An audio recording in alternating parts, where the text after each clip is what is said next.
What is up, everyone? It's your boy Infrar-Ed. Welcome to the Scott Reports. Today I'm bringing you an anime review of Mob Psycho 100, Episode 3. That tone shift, though. That tone shift. Mob Psycho 100 today showed that this series is not what you thought it was going to be. It might even be better than what you thought it was going to be, as it took a pretty interesting turn this episode with the tone shift that we've seen. And I'm pretty sure it's going to go back to the same type of comedic tone that we saw in episode 1 and 2. And I'm also pretty positive it's going to go back and forth. But this episode, episode 3, the tone that it took right now, did it go in or what? I mean, the tone, the atmosphere, the voice acting, everything just took a completely different turn as we saw Mob hit 100 this episode, as he's usually kind of a timid, quiet type of kid, and that has a reason that was revealed in this episode. And similar to Saitama, and I don't want to compare it to One Punch Man because these are two completely different series, is that both of these characters can go from 0 to 100 in an instant, and when they do, things get real, and that's what we saw in this episode today. And first and foremost, I gotta clap it up for One, and I don't want to compare it to One Punch Man. I don't. In fact, that's something I want to point out, is that both One Punch Man and Mob Psycho 100 are both done by One, the exact same person, and both of these series are concurrent and both are ongoing right now. And he's bringing this type of fire, not only with One Punch Man, but now with this Mob Psycho 100 too, as manga readers are saying that this series only gets crazier, only gets better, and I think it has to be unheard of for a mangaka to be able to handle two series like this at the same time and pull it off so well. And I think most of that has to do with, everybody knows the elephant in the room, that One can't draw for shit. We know that. It looks horrible, even though it works so well for this series with the things that Mob goes through. I think because he doesn't have to worry too much about drawing things as well is why he can bring this much consistency with two separate series. I mean, just imagine like if Oda was doing One Piece and something else. If like Ishida, the guy that does Berserk, anybody else, if they were doing two series at one time, I don't think the other series could have the same type of quality, but One is bringing it with One Punch Man and Mob Psycho 100 in a word that kind of contradicts itself, but it's similar but different, that they have similarities, but at the same time they're two different worlds. And boy, did we see that in this episode today, as again, the best way that you can describe it, as we saw Mob go from 0 to 100 in this episode.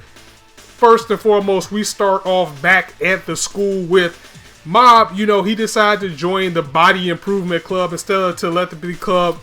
And those guys, they're baffled by the decision. However, they're happy that the Body Club let them keep the room because they just wanted to store their stuff in. But Mob, he has absolutely no business being in this club with these guys. And I addressed that last week, as they're running, and he straight up passes out trying to do their regimen because he doesn't have the body for that. He only joined this club because he wants to be popular, even though the club of telepaths are looking like, you're a real telepath. They're amazed by that. You can help us. You can be our friend. You need to be here. But overall, Mob just wants to be popular. That's it. He wants to be popular so he can impress the girl, and he'll do anything he can to reach those ends. And we see the limit of that, or where it can take him in this episode.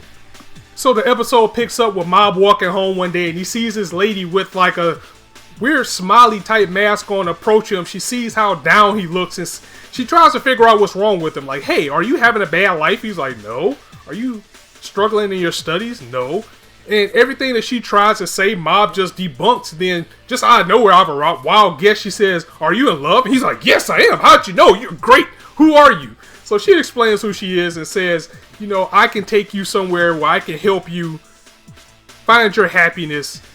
And Mob is like, yeah, you know what, I gotta go home. But she was like, hey, it'll make you popular. Then he's like, okay, let's go. And it's just funny how he just didn't want anything to do with this woman, but whenever she would just keep trying until she found something randomly that he liked, he was just like, okay. So she takes him down to more people like her, which is basically a cult. And this cult is basically called LOL. I'm serious. They're called LOL. Everybody down here has these smiley faces, mask on.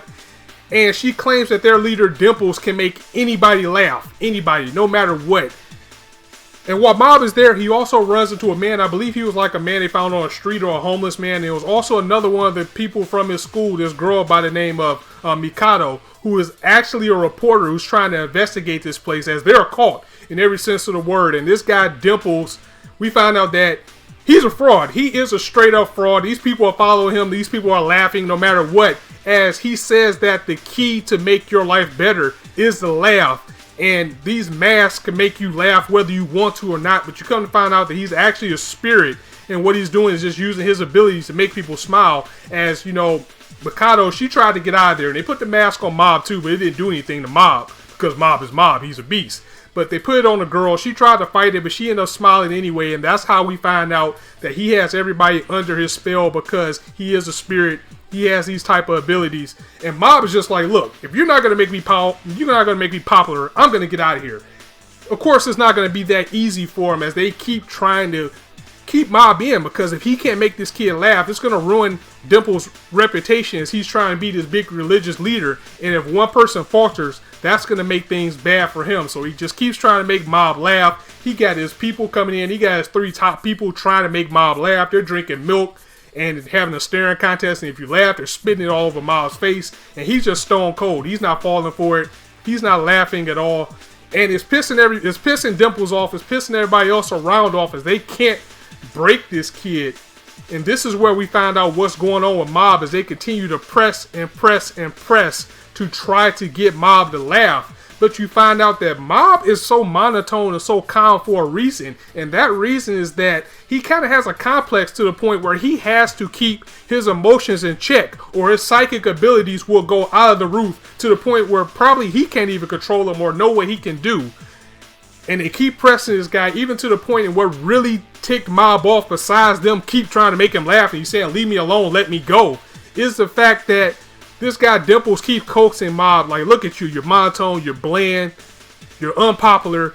Even if you fall in love, no one's going to love you. You're not going to laugh with your mate. You're not going to care with your mate being this way. You need to smile, or you're not going to be happy, and you're going to always be alone. And that completely set Mob off to, at this point, taking him to 100%, as his emotions have gone up, because overall he just wants to be popular. He wants to be in love, and to hear that he won't get the things that he want out of life being the way he is, and also to keep pressing him in a way of like the Hulk, like, don't make me angry.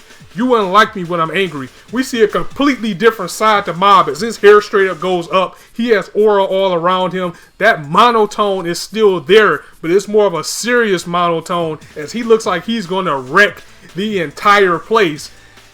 And we find out that Dimples is a spirit. Dimples, you know, he powers up, he goes to his final form. Everything he's trying to do, Mob is just brushing off like, get out of here. And he's able to thump and cleanly take out this spirit in Dimples with no problem at all, saying that pretty much, don't piss me off, because if you piss me off, this is what's going to happen. I don't know what's going to happen after that, so it's better not to do it. So after he cleanly takes out this dude, he does power back down. He goes to speak to Reagan, tells him what happened with his day. And Reagan's basically like, oh, okay, so they were a cult. So you were actually the type of person that they needed, because you were the type of person who isn't easily broken, and that is something that is hard to find in people. So Reagan actually gave him props for doing that, and hearing that from Reagan, getting a little bit of reassurance, was able to take Mob down to 0%. However, when he does get home the next day and wake up, he sees the spirit of Dimples just in a smaller form pop up like, hi, and that shit takes him back up to 22%. So I am very interested in seeing where he's going to go from here. And we see some people in the intro. I'm pretty sure somebody out there just like Mob is going to take him to that limit. And when these two fight, I'm pretty sure it is going to be bananas. And I cannot wait to see that. Overall, the make or break episode. And if you're asking or want to know my opinion, if you should stick to Mob Psycho 100, I would say definitely yes. Because if you wasn't pulled in by this episode, I don't think you will be. I think this set the tone of what we're going to get. Of course, that comedy is going to be there, but it does have that potential to get dark, as it really was a complete tone shift to see Mob lose control of his emotions against his will. And he was kind of reluctant about losing that as well, because even when he defeated, you know, Dimples, he was kind of like, all these people wanted to do was be happy, and I took that away from him. So he feels bad, and I'm pretty sure it may have been something else down the line that when he has to know what happens when he reaches 100%. So I hope we get to see like what happened. Again, what we saw in the first episode, maybe that was what went on with him when he was fighting that big demon and something showed 100%. I'm pretty sure something happened to cause Mob to know that he has to be in this tone that he's in and has to keep himself in check, or it's not going to be good for anybody. So again, it was another fantastic episode. I absolutely love it. I absolutely recommend this series. I'm in for the long haul. I don't think we got an episode count yet. I'm pretty sure this is going to be a 12 episode series. I don't think this is going to be something that's going to be 24 episodes. That's almost uncommon now anyway. So guys, let me know what you thought of this episode. If you liked the video, go ahead and hit it a like. Let me know what you thought about it in the comments. And if you want to hear more, go ahead and hit that subscribe button, as there is not a shortage of content for you to indulge on this channel. And as I also always say, you guys can be anywhere on YouTube right now, but you chose to listen to me. I really appreciate that. So thank you very much for stopping by. I'm going to go ahead and end it here. It's your boy Infrar-Ed signing out. See you soon.